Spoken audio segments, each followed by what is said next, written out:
Muy bien, bueno. Con eso en mente, quiero que volvamos entonces a Juan capítulo 4. El tema de hoy lo hemos denominado Quédate con nosotros. Juan capítulo 4, versículo 40, bueno, de la historia, no del capítulo, pero sí de la historia. Al versículo 40, y vamos a leer del 40 al 42, por favor. Entonces vinieron los samaritanos a él y le rogaron que se quedase con ellos. Y se quedó allí 2 días, y creyeron muchos más por la palabra de él. Y decían a la mujer: ya no creemos solamente por tu dicho, porque nosotros mismos hemos oído y sabemos que verdaderamente este es el Salvador del mundo, el Cristo. La mujer fue y contó, y la gente del pueblo salió a ver a Jesús. Y al escucharlo, entonces quedaron todavía más convencidos de que él era el Mesías, el Cristo. Pero quiero que nos ubiquemos en la frase del versículo 40 que dice: entonces vinieron los samaritanos a él y le rogaron que se quedase con ellos.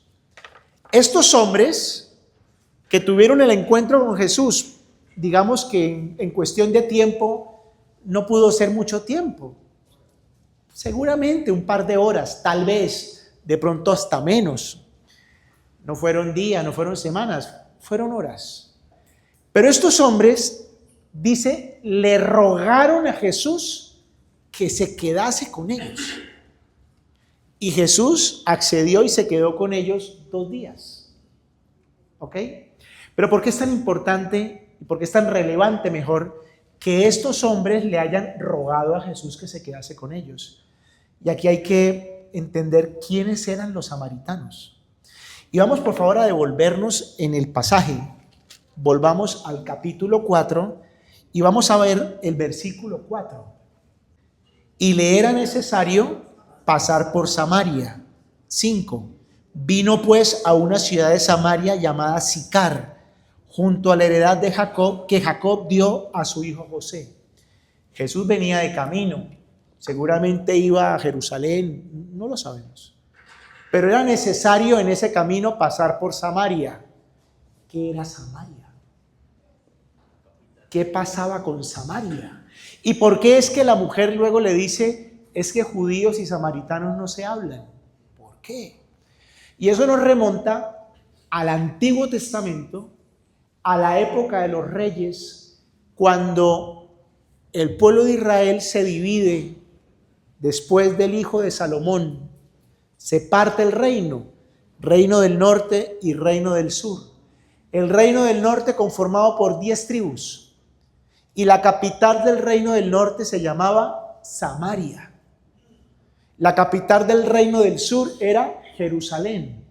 Y el reino del sur solo tenía 2 tribus, que era Judá y Benjamín. Y resulta que los reyes que reinaron, valga la redundancia, en el norte, todos, sin excepción, fueron reyes apóstatas, reyes que desviaron a su pueblo de Dios. Entonces ellos, cuanto rey había por ahí en los pueblos vecinos, ellos decían: no, vamos a adorar a ese Dios. Y entonces empezaron a hacer unas prácticas abominables a otros dioses, como el dios Moloch, el dios Astaroth. Quemaban niños en sacrificio a esos dioses. ¿Okay? Y en su momento Dios, ya colmada la paciencia, los entrega a los asirios, que era un reino que dominaba la tierra en ese momento. Y los asirios vienen por allá en el año 750 antes de Cristo y se llevan toda la gente del reino del norte, se la llevan a Siria como esclavos. Pero el rey de ese momento en Asiria dice: bueno, pero esa tierra no la podemos dejar baldía. Entonces, para que no quede baldía, vamos a mandar gente de nosotros a que ocupe esas tierras. Y entonces mandó un poco de gente de los asirios de diferentes provincias a que ocuparan la tierra que ocupaban las 10 tribus de Israel. ¿Estamos? Pero resulta que en esa tierra empezaron a pasarles cosas. Las fieras se comían las ovejas, tenían accidentes. Bueno, y entonces el rey dijo: no, lo que pasa es que en esa tierra ellos tienen que aprender a adorar al Dios de Israel. Y entonces mandó unos profetas a que les enseñasen a ellos acerca del Dios de Israel. Pero la gente que quedó allí y su descendencia era gente que tenía pues otros dioses, que adoraba a otros dioses, y de alguna manera ellos aprendieron, ¿no? Como un tema más cultural que otra cosa, y de alguna manera ellos sabían acerca de las promesas que Dios había hecho al pueblo de Israel. Por eso ahora, pasados los años, aparece esta mujer, la samaritana, que le dice a Jesús: pero ¿por qué me pides de beber si judíos y samaritanos no se hablan? Ya entienden por qué no se hablaban, porque para los judíos los samaritanos eran apóstatas, los odiaban, eran impuros, con ellos no se metían, ¿ok? Pero ella algo sabía acerca de la venida del Mesías, y por eso el diálogo que sostienen es un diálogo en el que ella conoce acerca de la venida de un Mesías que en su momento llegaría. ¿Estamos de acuerdo? Pero por eso entonces, volviendo a nuestro final, los samaritanos le rogaron que se quedase. No deja de ser muy relevante que estos personajes, que no eran propiamente judíos, que debían o no debían conocer a Jesús y entender como lo que él era, le ruegan que se quede. Quiero que por favor nos fijemos en eso. Ellos le rogaron: quédese con nosotros. Pero los que le ruegan son personas que no eran del pueblo de Israel. Y hay un pasajito que yo traje, solo uno. Hay mucho en la Biblia que nos asevera esto que les acabo de comentar. En el libro de Esdras, en el Antiguo Testamento, lo vamos a poner acá, en el capítulo 4, versículo 2, simplemente para que entendamos un poquito en la historia. Dice: y vinieron a Zorobabel, a los jefes de las casas paternas, y les dijeron: edificaremos con vosotros. Esto es en tiempo de la reconstrucción del templo, cuando los judíos regresan del cautiverio en Babilonia, ¿ok? Y los que estaban allí, los que habitaban allí, les dicen: nosotros también queremos construir. Pero ojo, porque como vosotros buscamos a vuestro Dios. ¿Quiénes eran los que estaban allí que le dice a los judíos: nosotros también queremos construir? Pues eran los antecesores de la samaritana. Nosotros como vosotros también queremos edificarle el templo a vuestro Dios, y a él ofrecemos sacrificios desde los días de Esar-Hadón, rey de Asiria, que nos hizo venir aquí. O sea, lo que él está diciendo es corroborando lo que yo les acabo de contar. El rey de Asiria los trajo para allá. Ustedes váyanse para allá. Ellos eran extranjeros, no tenían nada que ver con el pueblo de Israel.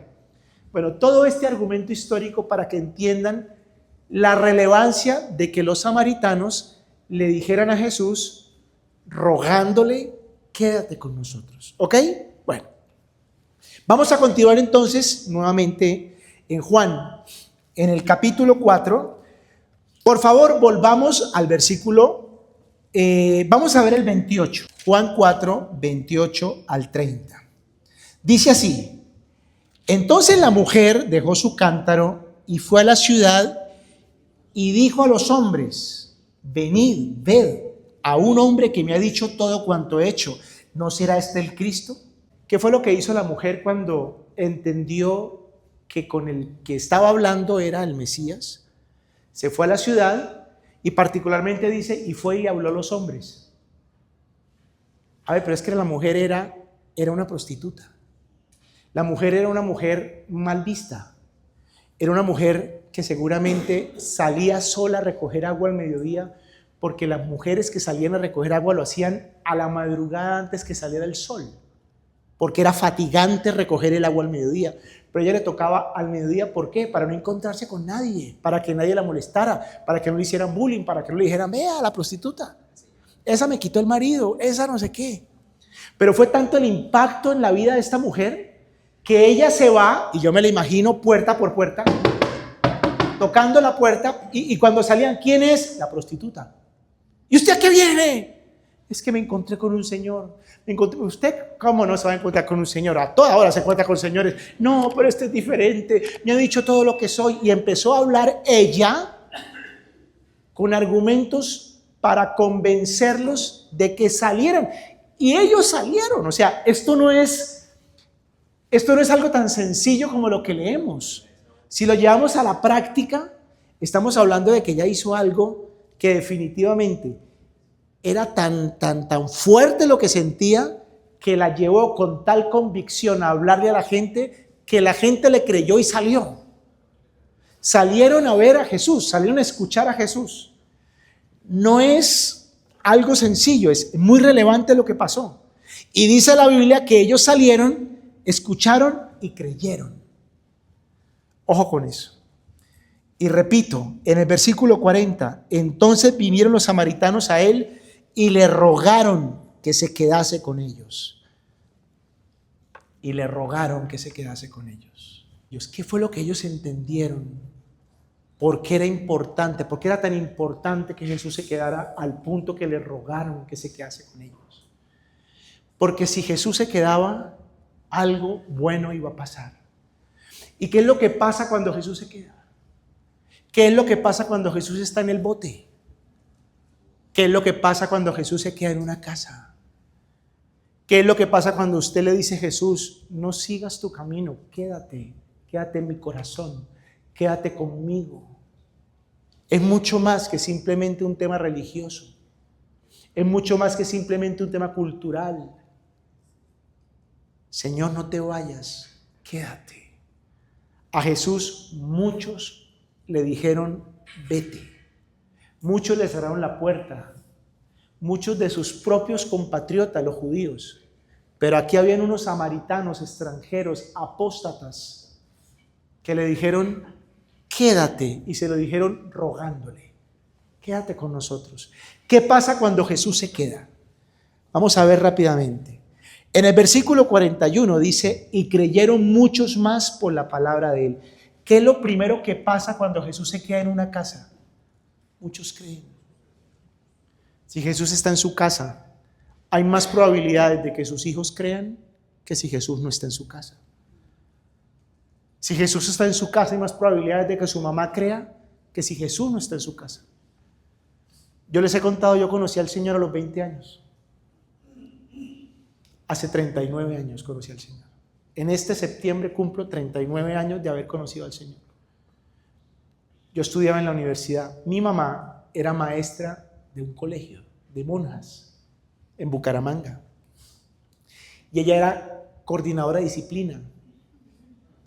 Y en esa época había un grupo clandestino de jóvenes, bachilleres y universitarios, que predicaban de Cristo a sus compañeros, pero era clandestino, porque ellos eran perseguidos a causa de predicar, no se podía, estaba mal.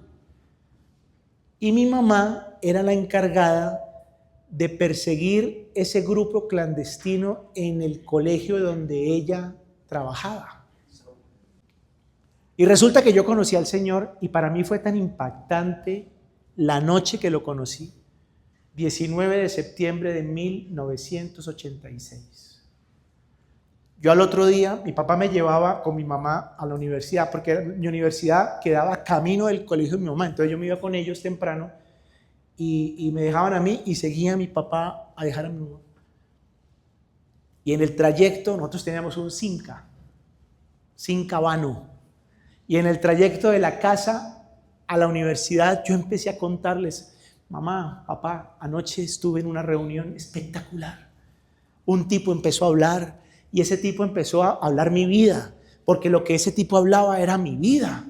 Y yo me sentí como tan conmovido, papá, mamá, y yo al final hicieron una oración, mamá, y yo abrí las puertas de mi corazón a Cristo, mamá, voy a cambiar, mamá. Eso pasó al día siguiente.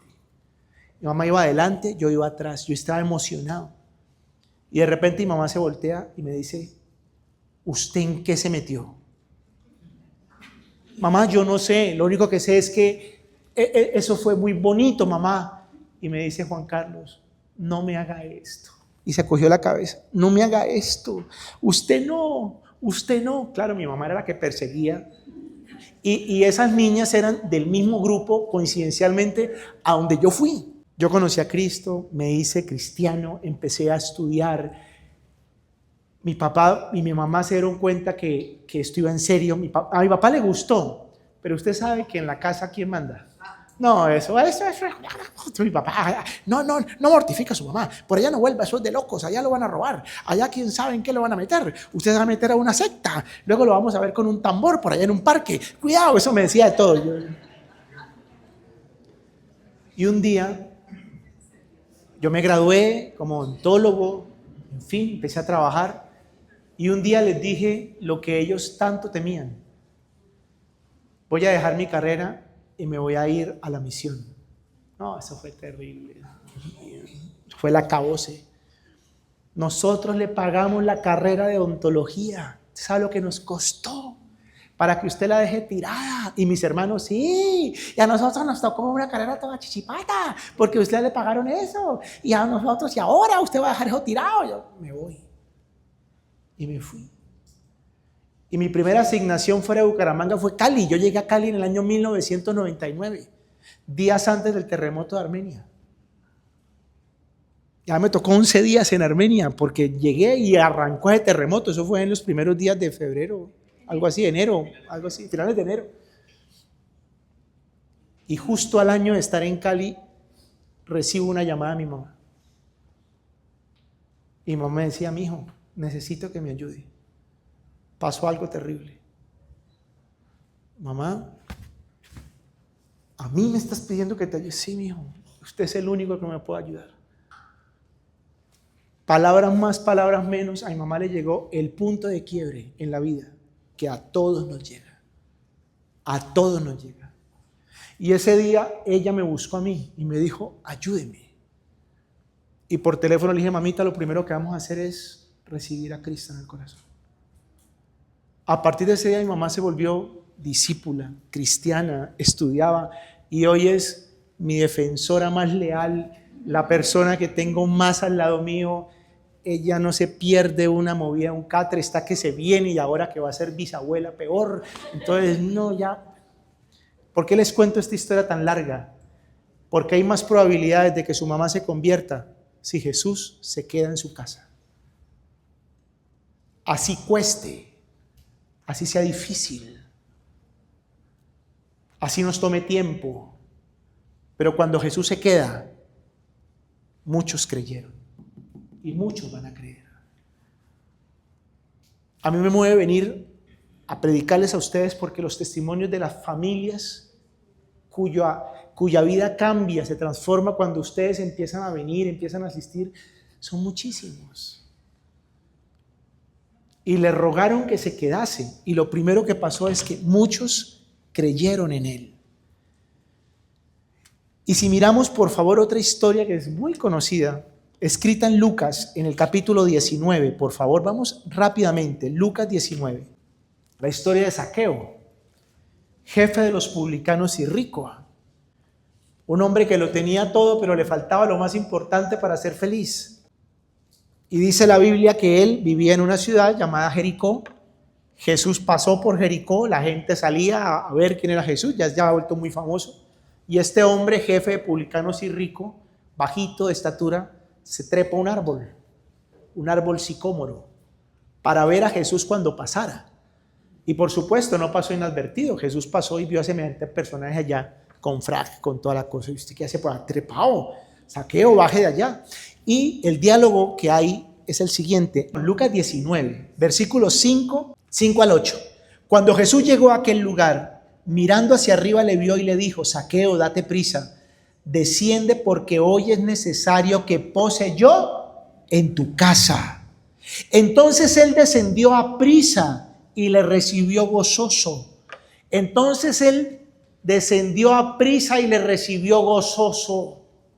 Parecido al y le rogaron que se quedase. Jesús dijo que quería ir a mi casa de una, y se bajó de allá y se fue para la casa y le dijo: mija, mate un pollo. Viene Jesús, prepare, saque, haga pan. Viene Jesús a la casa. Jesús va a venir a su casa, mijo. A la casa viene Jesús.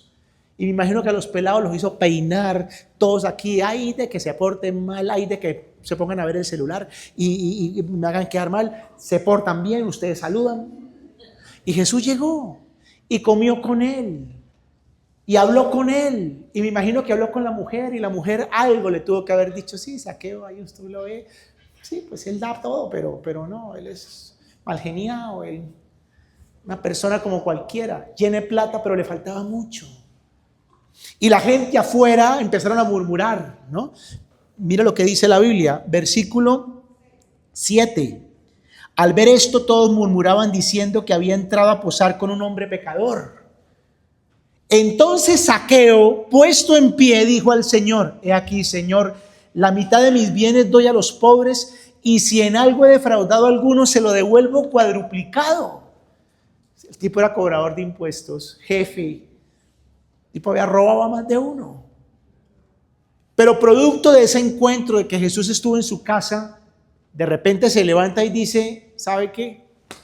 Yo voy a devolver lo que he robado. Y al que yo le haya quitado mucho, se lo voy a devolver 4 veces.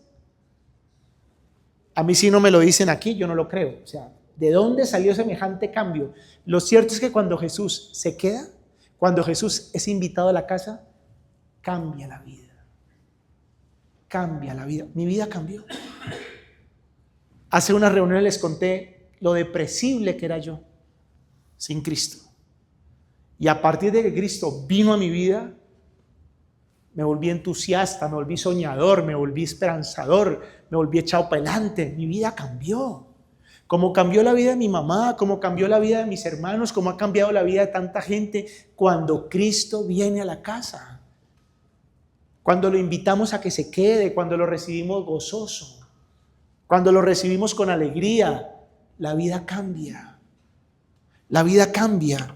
¿Y qué más sucede cuando Jesús llega? En el versículo, seguimos todavía en el capítulo 19, miremos por favor el versículo 9. Jesús les dijo: hoy ha venido la salvación a esta casa. ¿Qué viene cuando Jesús está en la casa? La salvación. ¿Ustedes saben qué es eso? Aunque vivamos tiempos tan light, tan simplistas, la Biblia es categórica en algo. Y no lo digo desde la visión apocalíptica del terror, lo digo desde la visión de la Biblia, que es real y categórica. Cuando nos muramos, tenemos 2 destinos posibles: la vida eterna con Cristo o por la eternidad sin Cristo. No hay más. Juan Carlos, pero usted tan cerrado, tan ignorante, ¿uno puede evolucionar? No evoluciona a nada. Usted no se va a convertir ni en cucaracha, ni en gusano, ni en marrano, ni en nada. Dice la Biblia categóricamente: y después de que nos muramos nos queda ir a la presencia del Señor. No más, no hay más. No hay limbo. Que de pronto yo paso raspando y voy al limbo y allá rehabilito la materia. No, no puede. No hay limbo, no hay purgatorio. Es de una, para allá o para allá. ¿Y qué determina para dónde cojo? Que Cristo esté en el bote, que Cristo esté en el corazón, que Cristo esté en la casa. De esto se trata. Se trata de la salvación. Nuestros hijos hoy se levantan con unas ideas respetables. La educación ha abierto una brecha respetable, pero sin duda equivocada. Sin duda equivocada. Cristo determina la salvación de una persona. Y si usted invita a Cristo a su casa, si usted le ruega que se quede, hay más probabilidad de que sus hijos sean ganados para el Señor que si Cristo no está. De eso se trata. Hoy ha llegado la salvación a esta casa. Y finalmente, dice el versículo 10, porque el Hijo del Hombre vino a buscar y a salvar lo que se había perdido. ¿Usted sabe qué fue lo primero que encontró Zaqueo que lo llevó a semejante cambio? Mire, Zaqueo era un tipo con plata. El tipo seguramente ordenaba y las cosas se hacían. Tenía plata. El tipo iba a comprar y compraba lo mejor, tenía plata. Pero un tipo odiado, y él lo sabía. La gente lo odiaba. Porque él, su oficio era exprimir a la gente sacándole los impuestos. Entonces él sabía en el fondo que él era torcido. Él sabía que él hacía las cosas mal. Pero se encontró con un Jesús que en ningún momento le dijo, tú eres torcido, ¿no? Es que usted, hermano, usted no ha hecho sino embarrarla a usted. Uy, no, qué caspa. En ningún momento Jesús le dijo, ¿sabe qué? ¿Saqueo? Vamos a comer. Vamos, descienda ya, invíteme a comer, y un par de huevitos, ahí vaya. Y el tipo llegó, se sentó y me imagino que hablaron, hicieron karaoke, en fin, y la gente afuera, uy, véalo con ese pecador, es que ni siquiera le dice nada, y Saqueo para allá por dentro. ¿Qué experimentó Saqueo? El perdón que tanto necesitamos los seres humanos, porque todos tenemos una cueva por allá en el fondo del corazón, la cueva de la culpa. Y Jesús cuando viene, perdona, no me importa, te perdono, vete y no peques más. Cuando Jesús se queda, hay perdón, hay reconciliación. Si usted invita a Jesús a su casa, en su casa va a haber reconciliación, en su casa va a haber perdón. Eso sucede cuando Cristo se queda, y por eso es tan importante que usted le ruegue, quédate, Señor. Y claro, entonces hablamos puntualmente, recibir a Cristo. Si usted no está seguro, segura de haberle dicho a Jesús conscientemente, de forma madura, entra a mi vida, hágalo hoy. Hágalo hoy. Porque recibir a Cristo es un tema personal. Si creyeres en tu corazón y si confesares con tu boca que Jesús es el Señor, entonces serás salvo, dice la Biblia. Tema personal, eso no es por equipos, ¿no? Como mi mamá es de allá, entonces yo ahí entro. No, usted no entra. Su mamá entra, usted le pone la registradora. Y mamá, es su mamá. Aquí todo niño paga. Cada niño con su boleta, exacto. Es personal. Primera instancia de rogarle a Cristo, ven, quédate conmigo. Pero la segunda instancia sucede todos los días. Porque usted todos los días toma una determinación. O vive este día con Cristo o lo vive sin Cristo, aunque Cristo esté dentro del corazón. Pero dentro del corazón usted puede decirle, usted se queda hoy callado, se mete debajo de la cama, no habla, que hoy hablo yo. Y así hacemos todos los días. Y Cristo, el Señor, es tan decente que si usted no lo deja, Él se queda callado. Así de sencillo. Inviten al Señor a su casa. Por favor, parejas, se los he dicho 1.000.000 de veces, hoy va la 1.000.001 vez. No se vayan a trabajar sin antes tomarse de la mano, 3 minutos, 5 minutos, oren, pongan ese día en manos de Dios, por favor. No, pero es que Dios sabe, sí, Dios sabe, pero el ejercicio de que ustedes lo hagan es fundamental, es un tema de conciencia. Yo hago consciente que hoy como pareja nosotros invitamos a Cristo, le rogamos a que esté hoy en nuestra casa. Por favor, papás, su hijo puede ser, no sé, el que sea, con las ideas que sea. Papito, mire, en esta casa somos cristianos. Y tú tienes todo el derecho a elegir lo que quieras. ¿Cuándo? Pero mientras usted coma de este pecho, aquí oramos cada mañana, mijo. ¿Qué hacemos? Ay, papá, eso es contra los derechos del hombre. No, eso no es contra los derechos del hombre. Ore con ellos. No pierda la oportunidad para hablarles del Señor. Con sabiduría. Porque si ellos determinan que Cristo está en sus vidas, ellos van a ser felices. Si ellos dejan a Cristo, el tiburón, la tormenta, el bote se les va a hundir. Sean conscientes ustedes de eso. ¿Estamos de acuerdo? ¿Qué pasa cuando Cristo está? Bueno. Pero en cambio, la otra cara de la moneda está en otro pasaje muy conocido también, en Lucas. Por favor, acompáñenme al capítulo 8. Lucas capítulo 8. Vean esto, tan paradójico de la vida. 34 en adelante. Jesús llega a una población pequeña alrededor del mar de la Galilea, la tierra o la ciudad de los Gadarenos, no de los ganaderos, de los Gadarenos. Y resulta que en esa pequeña población, pues a ver, en todo pueblo hay un bobo, hay un loco, y en esta había un endemoniado. Solo que este endemoniado era peor que un perro bravo, porque lo encadenaban de lo furioso que era, y él rompía las cadenas, imagínense. Entonces tenía aterrada a la gente, y él vivía en el cementerio. O sea, imagínense, para una película de terror. Él vivía en el cementerio, entonces la gente pasaba por el cementerio, el tipo, ¡ah! Y entonces la gente era espantada porque salió el endemoniado, imagínense, por años con ese endemoniado allá. O sea, el loco y el bobo eran los mismos de la cuadra. Este era de verdad, los asustaba. Y Jesús llega allá y ¡pum! Se encuentra con el personaje. ¡Acá viene por acá! ¡Ah! ¡Ah! Y entonces Jesús le dice, ay papá, a otro perro con ese hueso. ¿Usted no sabe quién soy yo? Le dijo Jesús. Y el tipo le dijo, sí, yo sé quién es usted. De una le dijo, yo sé quién es usted. Y Jesús le ordenó que se saliera de allá. Y le pregunta, ¿cómo es que te llamas? Legión, porque somos muchos. O sea, ni que era uno, era una gallada.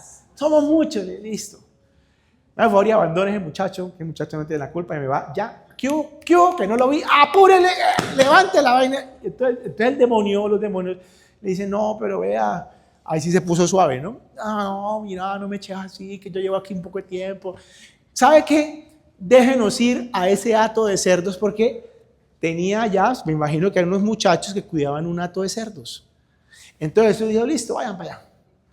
Y los demonios, ¡fum!, en los cerdos, y los cerdos se volvieron locos corriendo para allá y para acá y se tiran por un despeñadero y ¡pum!, se ahogaron los cerdos. Vamos a la historia. Lucas capítulo 8, versículo 34, por favor. Y los que apacentaban los cerdos, cuando vieron lo que había acontecido, huyeron y yendo dieron aviso en la ciudad y por los campos. Paremos acá. En la historia de la samaritana, ¿quién fue la que se fue a contarle a la gente lo que ha pasado? Una mujer prostituta, ¿ok? Y aquí los que pastoreaban los cerdos son los que hacen esa labor. Se van por todas partes a contar lo que pasó. No, imagínense que ese tipo echó al endemoniado, sacó el demonio y los demonios se metieron en los cerdos y los cerdos se tiraron por el despeñadero y se mataron los cerdos. Y entonces la gente salió, igual que en la historia de la samaritana. Por favor, regresemos. Versículo 35. Y salieron a ver lo que había sucedido y vinieron a Jesús. Y aquí ni siquiera escucharon a Jesús porque no había necesidad. Ellos ya vieron un testimonio. En el caso de la samaritana, pues no veían nada, no había habido ningún milagro. Repito, y salieron a ver lo que había sucedido y vinieron a Jesús y hallaron al hombre de quien había salido los demonios sentado a los pies de Jesús, vestido y en su cabal juicio, y tuvieron miedo. La vida es muy paradójica.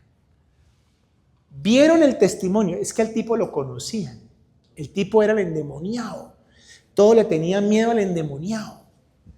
Y aquí lo ven ahora vestido, con loción, peluqueado, con la pierna cruzada, hablando con Jesús. Así Jesús, pues imagínate. La gente queda mirando y dice, ¿pero qué es esto? ¿Cuál debería haber sido la reacción lógica de estas personas al ver lo sucedido? ¿Cuál creen ustedes que debe haber sido la reacción lógica? Gloria a Dios, bendito sea el Señor, este tipo es el Mesías. Aclarando que los gadarenos eran israelitas, esos sí no eran samaritanos, ¿ok? Esos eran del pueblo de Israel. Pero dice que vieron al endemoniado, que ahora no estaba endemoniado, ven con sus ojos el testimonio y tuvieron miedo. A mí me aterra, de verdad, pero así somos los seres humanos. Se encuentran con Jesús, vienen, escuchan No, por allá no vamos. Uno no sabe después si le lavan el cerebro a uno. No, mejor vámonos. Por Dios. O sea, no puede ser. Mi mamá me decía, mijo, usted no sabe en lo que se ha metido, mijo. Sálgase de eso antes que lo perdamos.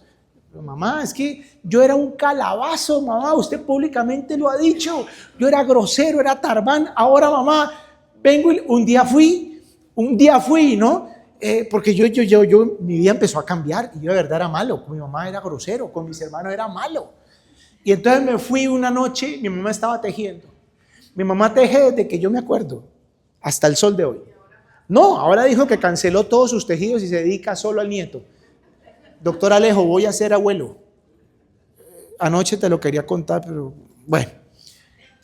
Mi mamá estaba tejiendo en una silla que ella tenía ya. Y entonces vengo yo, compungido, ¿no? Y me arrodillo. Y le digo, mamá, perdóname. Yo he sido un mal hijo, mamá. Te pido perdón, mamá. A partir de hoy viviré para honrarte. Ay, qué mierda. De pendejo. Me volvió loco. Quítate de ahí. Antes de. Pero así nos pasa. Vieron el cambio, vieron la transformación, tuvieron miedo. Pero eso no es lo peor. Miren lo que viene a continuación, por Dios. Inverosímil. Versículo 36. Y los que lo habían visto les contaron cómo había sido salvado el endemoniado. Entonces toda la multitud, o sea, imagínense, el conglomerado de la gente de la ciudad que vivía amedrentada por el endemoniado, que no podían pasar por el cementerio, que no podían llevarle flores a la mamacita porque el endemoniado no los dejaba. Entonces toda la multitud de la región alrededor de los gadarenos le rogó. Oiga, y qué cosas, ¿no? La misma palabra. Le rogó que se marchase de ellos, pues tenían gran temor. Qué paradoja de la vida. Uno le rogaron, quédate con nosotros. Y Jesús se quedó 2 días. Y muchos creyeron. Y Zaqueo fue salvado, su casa y su familia, y muchos. Y Zaqueo fue perdonado. Y estos, viendo semejante testimonio, le rogaron, vete. Porque para ellos fue más importante los marranos que lo que Dios les iba a dar. Ellos, la cabeza no les dio para calcular lo que Dios les podía dar a ellos, si había sido capaz de liberarlos de semejante azote que era el endemoniado de los gadarenos. Y le rogaron que se fuera. Y Jesús, siendo Dios, es culto. Jesús jamás se va en contra de nuestra voluntad. Qué increíble, ¿no? Y dice la Biblia, como frase final, sentenciando, y Jesús, entrando en la barca, se volvió. Y yo leo esta frase y me dan ganas de llorar. Bueno, lo que ustedes quieran. Y se fue en la barca. Chao. Y no se volvió a saber nada de los gadarenos. Yo lo único que sé es lo que Jesús en otra ocasión también dijo. Cuando la casa queda vacía, el demonio va, se da una vuelta, se va de shopping.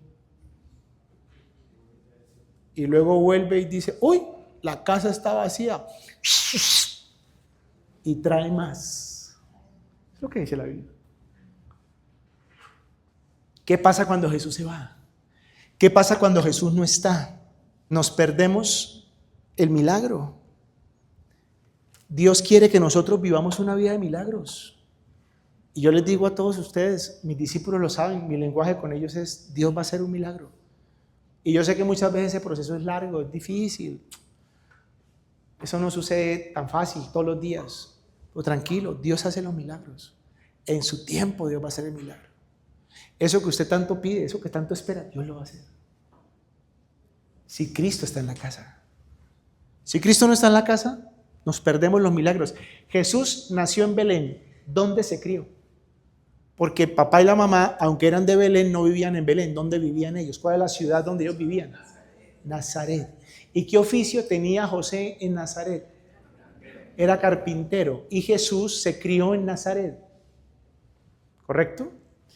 Y pues Jesús empieza con sus primeros milagros y sus primeras cosas en Nazaret, pues es donde vivía. Solo que los de Nazaret son los primeros en no creer en él. Y no creían porque, pero a ver, este chino es el hijo de José, el carpintero. Ahora, ¿de dónde? Que el hijo de Dios está loco, ¿no?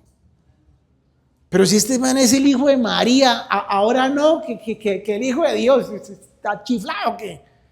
Los propios hermanos, pero ¿usted qué cree? A ver, nosotros somos hijos de la misma mamá y no papá. Y ahora usted con que no, que mi padre es el Espíritu Santo. ¿Está loco, chino? ¿Y sabe lo que dice la Biblia acerca de eso? Por favor, acompáñenme a Mateo capítulo 13, versículos 57 y 58. Dice así: y se escandalizaban de él, pero Jesús les dijo: no hay profeta sin honra, sino en su propia tierra y en su casa. Y no hizo allí muchos milagros a causa de la incredulidad de ellos. ¿Qué pasa cuando Jesús se va? Porque Jesús finalmente dice: no, aquí no me quieren, yo me voy. Y él termina en Galilea, termina en Cafarnaúm, que es donde literalmente él arranca, inicia su ministerio. Pero no es en Nazaret. Cuando echamos a Jesús, cuando le rogamos que se vaya, cuando no lo dejamos entrar, cuando no lo tenemos acá, nos perdemos de los milagros, nos perdemos de una vida sobrenatural, nos perdemos de una vida de cosas extraordinarias que Él tiene para nosotros. De eso nos perdemos.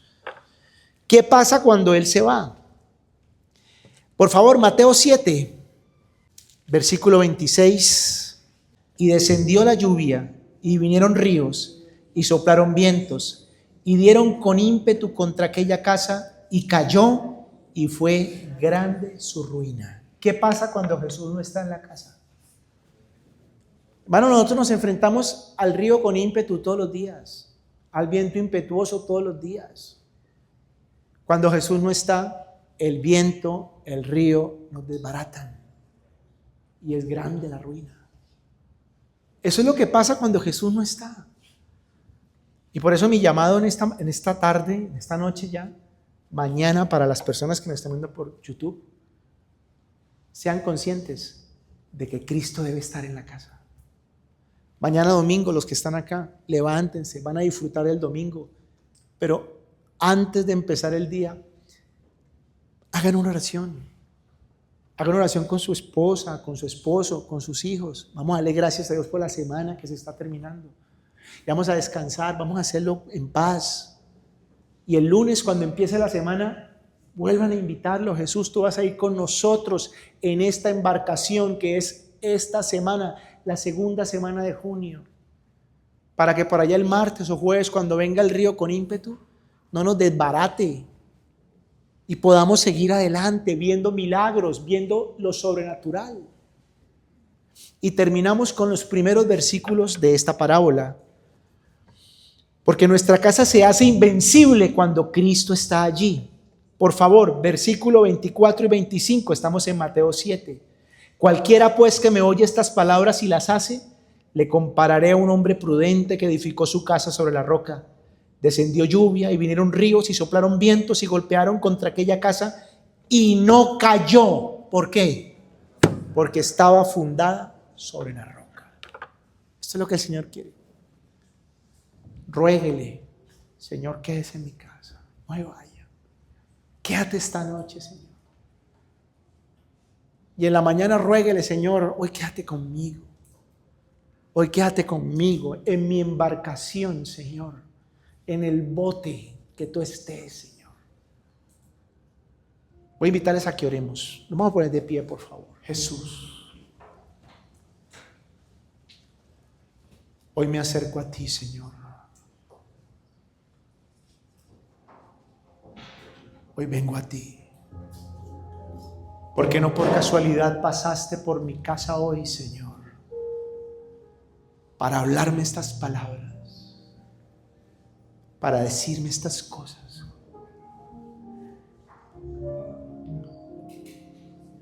Y es que invitarte, es que rogarte que te quedes, es mucho más que saber que soy cristiano.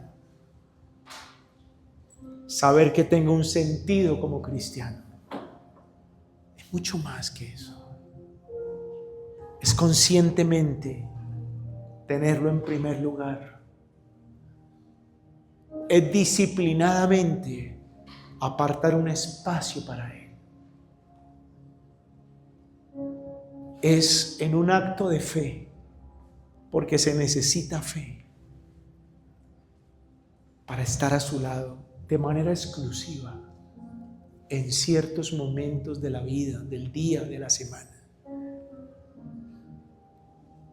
Es no perder de vista las palabras de Josué respecto de su familia.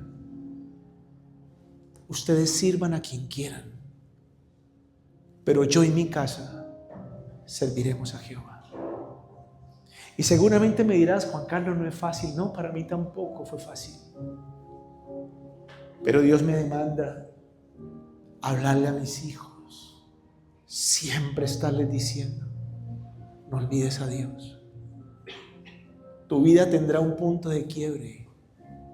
Y ese día, si cuentas con Dios, vas a salir adelante.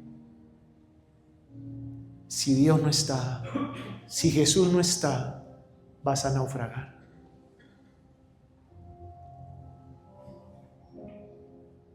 Cuando Jesús está, las cosas cambian en la casa y ustedes lo saben. Hay armonía, hay paz, se lucha juntos, dejamos de gritar, dejamos de decirnos vulgaridades, dejamos de decirnos expresiones que no hieren. Cuando Jesús está, hay un raro optimismo que surge de dentro del corazón. Cuando Jesús está, la mente se abre y viene la sabiduría y aparecen los recursos que antes no se me ocurrían. Cuando Jesús está, hay milagros. Y no deje de creer, y no deje de esperar, y no deje de vivir para ver milagros. Porque para Él no hay nada imposible, dice su palabra. ¿No te he dicho, Marta, que si creyeres veréis la gloria de Dios? Y en el nombre del Señor vas a ver milagros esta semana. Vas a ver milagros este mes y los vas a contar. Pero asegúrate de que Jesús está en tu casa.